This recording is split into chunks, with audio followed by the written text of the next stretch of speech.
क्या आपने कभी सोचा है कि हम अपने जीवन में कितनी गलतियां करते हैं? कितनी बार हम अपने आप की दूसरों से तुलना करते हैं और उनकी सफलता और खुशी पर जलते हैं? कितनी बार हम अपने आप को अपने लक्ष्य से भटकते हुए पाते हैं और अपने आप को निराश और अकेला महसूस करते हैं? कितनी बार हम अपने आप को बदलने की कोशिश नहीं करते हैं और अपने आप को फिर वही गलतियां दोहराते हुए पाते हैं? कितनी बार हम अपने आप पर विश्वास नहीं करते हैं और अपने आप को कमजोर मानते हैं? अगर आपका इन सवालों का जवाब हाँ है तो आपको इस वीडियो को जरूर देखना चाहिए। इस वीडियो में हम एक बौद्ध कहानी सुनाने वाले हैं जो हमें दूसरों के अनुभव से सीखने और जलन से बचने का सबक देगी। यह कहानी हमें यह दिखाएगी कि जलन कैसे हमारे जीवन को परेशानी में डाल सकती है और कैसे एक बौद्ध कहानी के जरिए हम इस समस्या का समाधान पा सकते हैं। इस कहानी में हम एक युवक के जीवन की ओर देखेंगे जिसे अपने दोस्तों की सफलता पर जलन हो जाती है। फिर एक दिन वह एक बौद्ध भिक्षु से मिलता है जो उसे एक ऐसा सबक सिखाता है, ऐसी बातें बताता है जो उसकी जिंदगी बदल देता है। बौद्ध भिक्षु ने उसे एक नया दृष्टिकोण दिया और उसके जीवन में सुख और संतुष्टि का मार्ग दिखाया। तो आइए जानते हैं कि बौद्ध भिक्षु ने उस व्यक्ति को कौन सा सबक सिखाया, ऐसी कौन सी बातें बताई और कैसे उस व्यक्ति ने अपने आप पर विश्वास करना सीखा।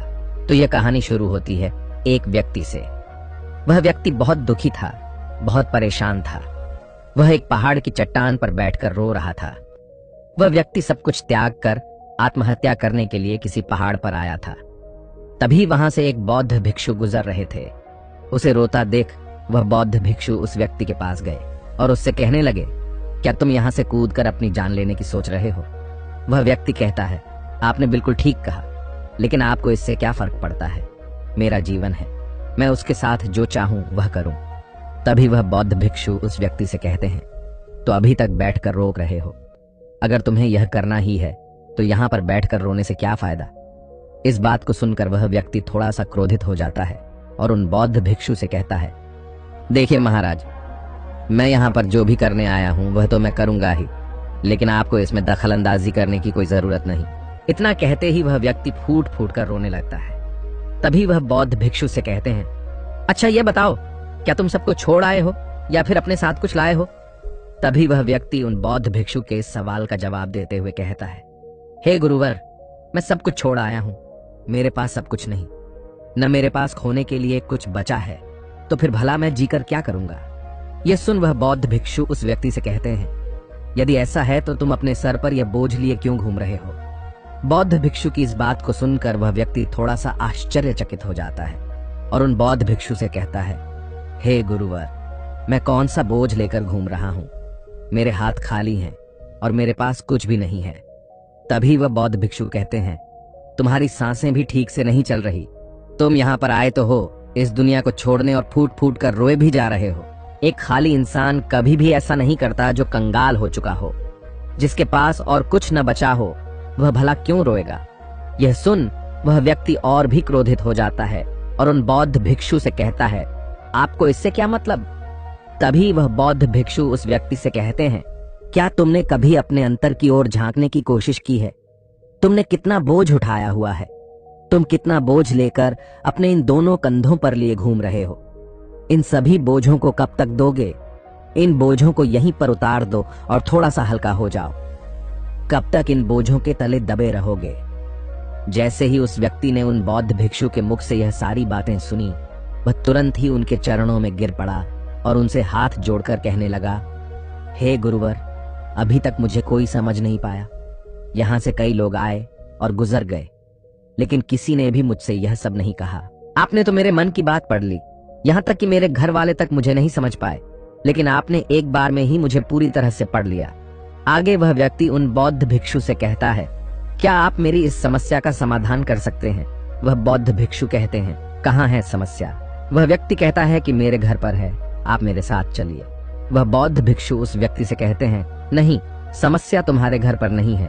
वह व्यक्ति कहता है, नहीं नहीं गुरुवर, समस्या मेरे घर पर ही है, आप एक बार मेरे साथ चलकर तो देखिए।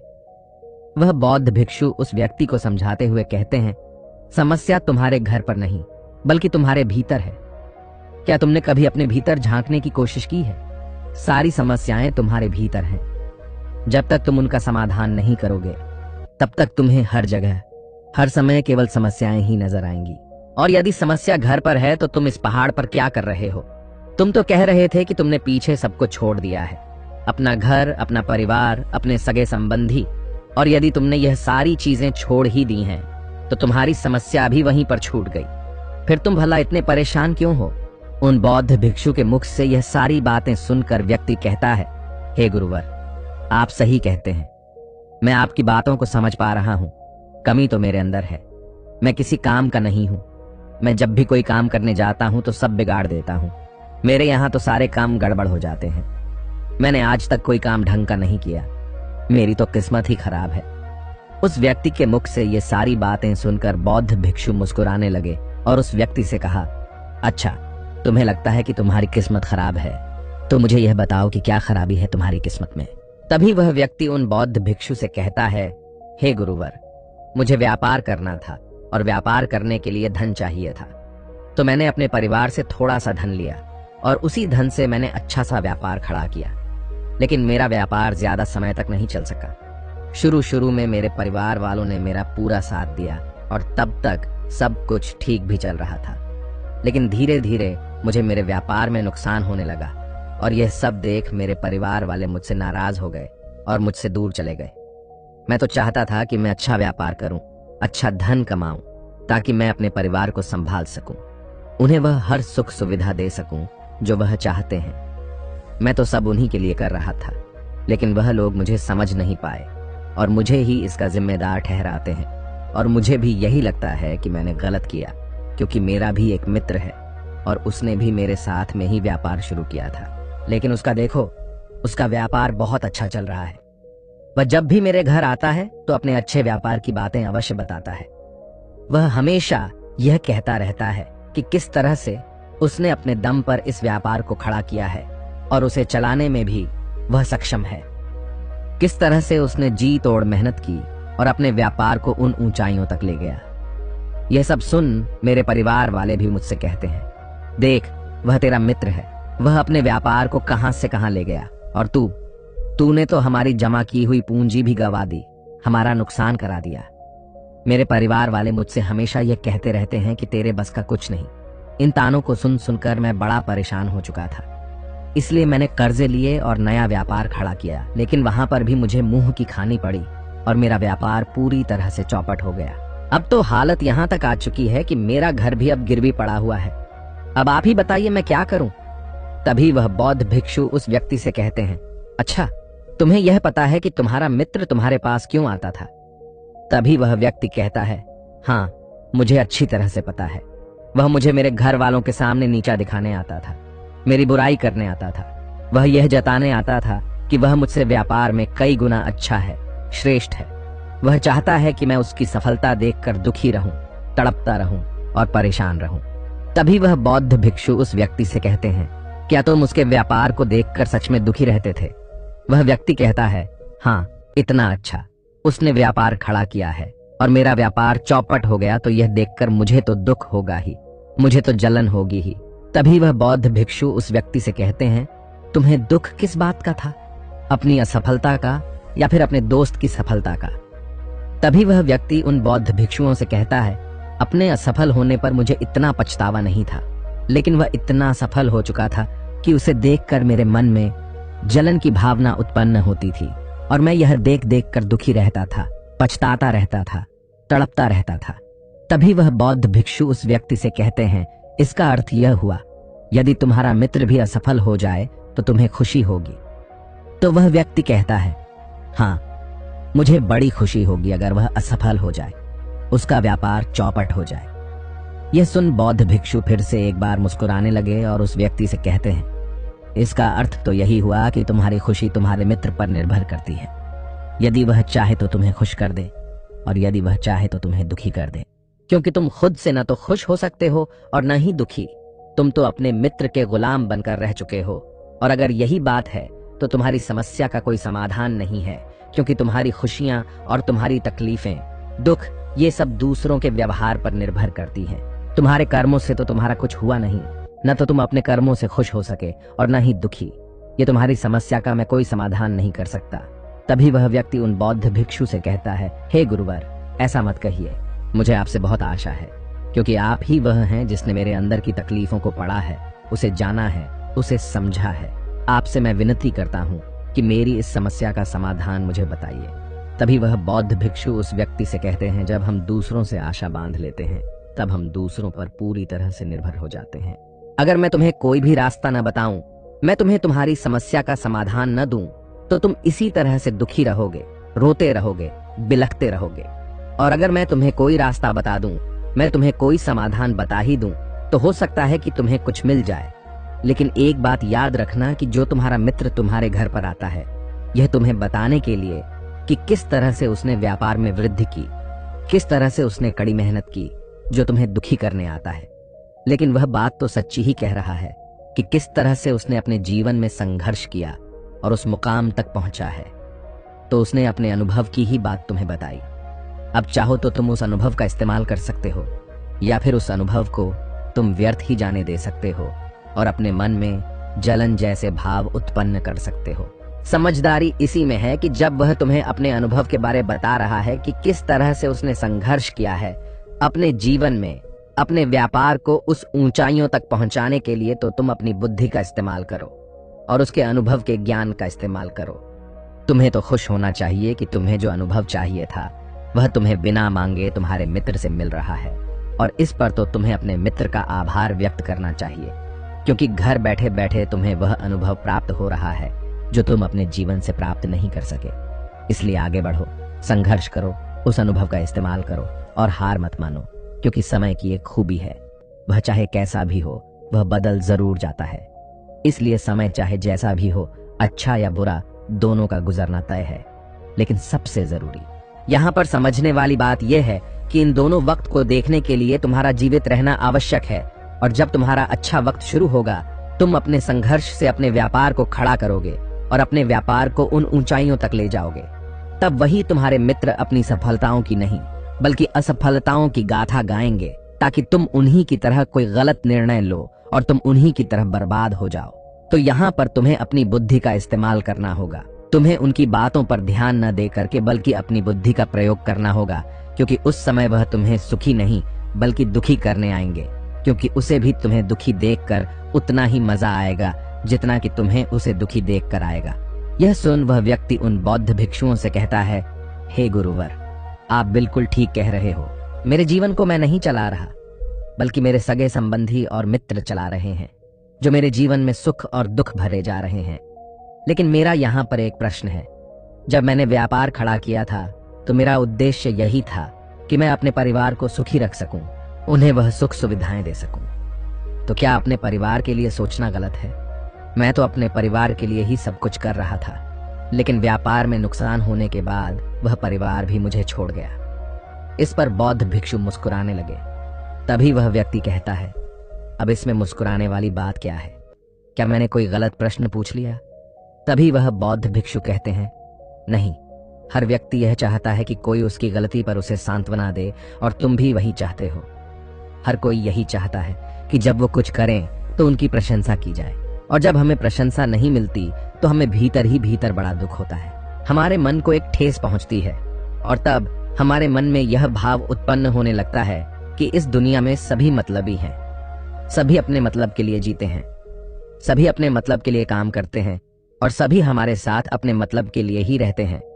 लेकिन अगर तुम किसी को अपना परिवार मानते भी हो और अपने परिवार के लिए कुछ करना चाहते हो, तो फिर तुम्हें ऐसा क्यों लगता है कि तुम दूसरों के लिए कर रहे हो?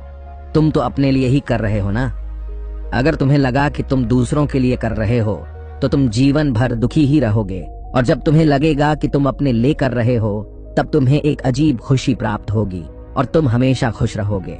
और जब तुम अपने कार्यों को बेहतर से और बेहतरीन करने में लगे रहोगे तो तुम्हें किसी की सांत्वना की भी कोई जरूरत नहीं पड़ेगी। तभी वह व्यक्ति उन बौद्ध भिक्षुओं से कहता है, हे गुरुवर, मुझे आपकी बात समझ में आ गई। अब तक मेरी किस्मत दूसरों के हाथों में थी, वो उसमें जैसे रंग चाहे सुख के या दुख के भर दिया करते थे। लेकिन अब से मैं अपनी किस्मत अपने हाथ में रखूंगा, और फिर चाहे ये अच्छी हो या खराब, मैं हार नहीं मानूंगा। आखिर में वह व्यक्ति उन बौद्ध भिक्षु से कहता है, हे गुरुवर, आपकी सारी बातें तो मैं समझ गया, लेकिन क्या आप मुझे कुछ दे सकते हैं जो मेरे जीवन के सबसे बुरे वक्त में मेरा साथ दे सके, मेरा साथ निभा सके? ये सुन बौद्ध भिक्षु उस व्यक्ति को एक छोटा सा बक्सा देते हैं और कहते हैं, ये मेरे बहुत करीब है और इसे तुम्हें अपने बहुत करीब ही रखना होगा। इसमें एक ऐसा राज है जो तुम्हें बड़े से बड़े दुखों से बाहर निकाल सकता है, बड़ी से बड़ी विपत्तियों से छुटकारा दिला सकता है। और इसे तुम सिर्फ तभी खोलना जब तुम्हें लगे कि अब कोई राह नहीं बची है, जब तुम्हें यह लगने लगे कि सब कुछ व्यर्थ है, मैंने जो बातें कही हैं वह भी व्यर्थ है, यह दुनिया भी व्यर्थ है, यहाँ रहना भी व्यर्थ है। इतना कहकर वह बौद्ध भिक्षु उस बक्से को उस व्यक्ति को थमा देते हैं और फिर वहां से चले जाते हैं। वह व्यक्ति उस बक्से को लेकर वापस अपने घर आता है और फिर एक नया कारोबार शुरू करता है। अब की बार वह कारोबार में हार नहीं मानता और उसका कारोबार बहुत अच्छा चल पड़ता है। उसका कारोबार चलने के कारण अब उसका परिवार भी उसके साथ आ चुका था। उसके पास अब हर सुख सुविधाएं भी हो गई थी। अब वह न तो भूतकाल का रोना रोता था और न ही भविष्यकाल की चिंता करता था। वह तो केवल अपने वर्तमान को और ज्यादा बेहतर बनाने की कोशिश में लगा रहता था। लेकिन समय हमेशा बदलता रहता है। जिस तरह से बुरा समय हमेशा नहीं रहता, ठीक उसी प्रकार अच्छा समय भी हमेशा नहीं रहता। उस व्यक्ति के जीवन में एक बार फिर से अच्छा समय समाप्त हो चुका था। वह जिस राज्य में रहता था उस राज्य पर पड़ोसी राज्य ने चढ़ाई कर दी थी और पूरा राज्य तबाह कर दिया था। उसका व्यापार भी पूरी तरह से तबाह हो चुका था। वह परिवार के साथ दर दर की ठोकरें खाने लगा। उसे यहाँ से वहां भागना पड़ा, यहाँ तक कि उसके पास खाने पीने के लिए भी पैसे नहीं बचे थे। भूख से उसके माता पिता ने दम तोड़ दिया और वह अपनी पत्नी और छोटे भाई के दोनों बच्चों को लेकर इधर उधर भटकता रहा। वह दोनों बच्चे बीमार पड़ चुके थे और उसके पास उनके इलाज के लिए भी पैसे नहीं थे। तब उसे एहसास होने लगा कि यह सब व्यर्थ है। उसका यह जीवन जीना भी व्यर्थ है, यह पूरा संसार व्यर्थ है और जो कुछ भी बातें उन भिक्षु ने मुझसे कही थीं, वह सभी बातें भी व्यर्थ हैं। आज मेरे पास कुछ नहीं बचा, आज मेरे पास जीने का कोई मकसद नहीं बचा। उन भिक्षु ने जो कुछ भी कहा था उन सब बातों का आज कोई मतलब नहीं रह गया। अंततः जीवन को तो समाप्त होना ही है, तो फिर जीवित रहकर भाग दौड़ करके अपने जीवन में वह ऊंचाइयां हासिल करना, सफलताएं हासिल करना, यह सब किस काम का? मेरा जीना भी अब मुझे व्यर्थ ही लग रहा है। अगर मैंने उसी समय हिम्मत करके इस जीवन को और अपने शरीर को त्याग दिया होता तो शायद आज मुझे यह सब नहीं देखना पड़ता। वह पूरी तरह से निराश हो चुका था, अंदर से पूरी तरह से टूट चुका था। वह यह सब सोच ही रहा था कि तभी उसकी नजर उस बक्से पर पड़ी जो उसे उन बौद्ध भिक्षुओं ने दिया था। उस बक्से में एक पर्ची थी जिस पर यह लिखा था कि आपकी नई जिंदगी की शुरुआत कहीं से भी हो सकती है। आपके पास सोने का सिक्का हो ना हो, लेकिन आपके पास वह हिम्मत तो है, तो कुछ न कुछ अवश्य ही कर लेंगे।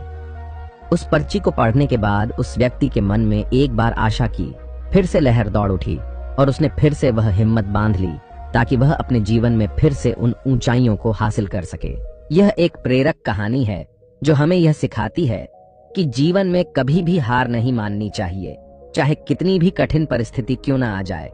जीवन में कई बार ऐसे मौके आते हैं जब हम निराश हो जाते हैं और हमें लगता है कि अब हमारे जीवन का कोई मकसद नहीं बचा है। लेकिन ऐसे समय में हमें यह याद रखना चाहिए कि जीवन में कभी भी सब कुछ खत्म नहीं होता, हमेशा एक नई शुरुआत की संभावना होती है। इस कहानी में व्यक्ति को अपने जीवन में कई तरह की चुनौतियों का सामना करना पड़ता है। वह कई बार असफल होता है और निराश हो जाता है, लेकिन वह अपने जीवन में फिर से ऊंचाइयों को हासिल करने के लिए हिम्मत नहीं हारता। ये कहानी हमें यह सिखाती है कि हमें कभी भी हार नहीं माननी चाहिए, चाहे कितनी भी कठिन परिस्थिति क्यों ना आ जाए। हमें अपनी हिम्मत को कभी नहीं खोना चाहिए। अगर हम हिम्मत नहीं हारते हैं तो हम अपने जीवन में कुछ भी हासिल कर सकते हैं। दोस्तों, आपने आज के इस वीडियो से क्या सीखा?